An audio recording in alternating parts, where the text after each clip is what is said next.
Yun, so kumukulo na mga kalapatids.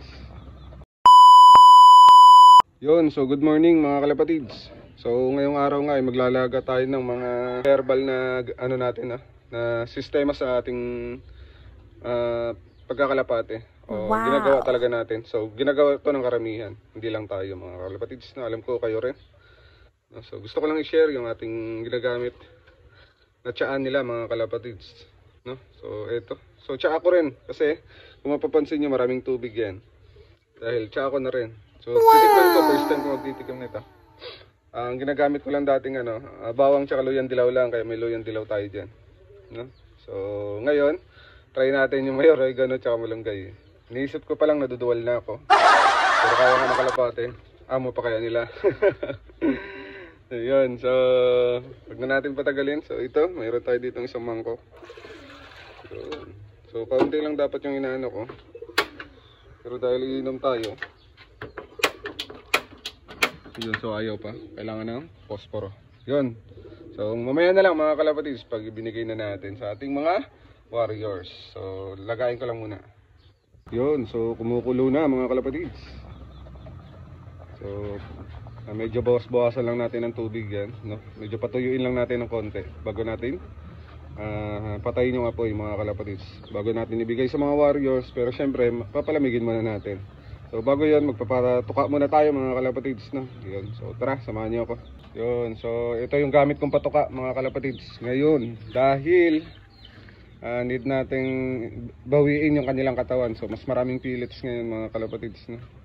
So plier mix ang gamit ko, no? Kasi isahan na lang sa breeder ko tsaka sa pliers ko mga kalapatids, no? Tsaka sa mga alaga nating manok. Yun, so bigyan na natin dahil yung mga magulang nila ay gustong gusto ng kumain nang makapagpasubo na sila mga kalapatids. So,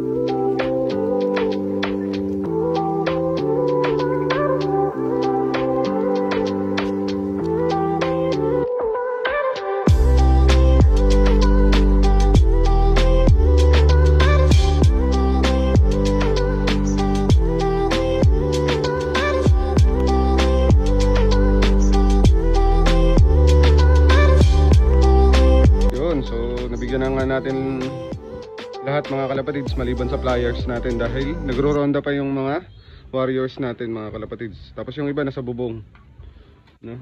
So hinuli na lang natin sila dahil kailangan nila maglipad ngayon, dahil kailangan nila magpagpag talagang malala. Gusto ko sana magtos mga kalapatids. Ang problema, flat yung aking motor.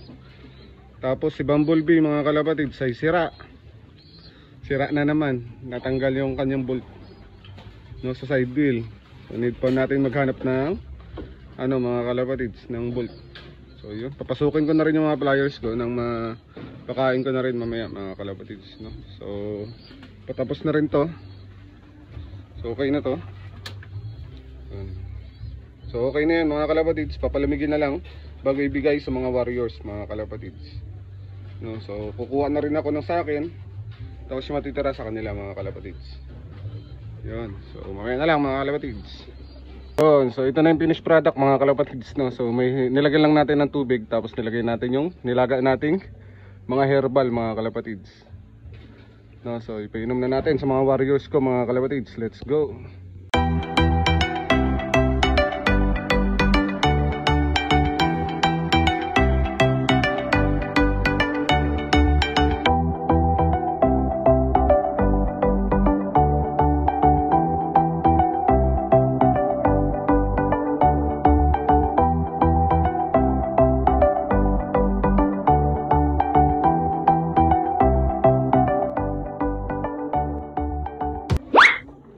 Yun, so napainom na nga natin lahat mga kalapatids, no? Maliban lang sa mga pliers natin dahil kabababa lang nila mga kalapatids.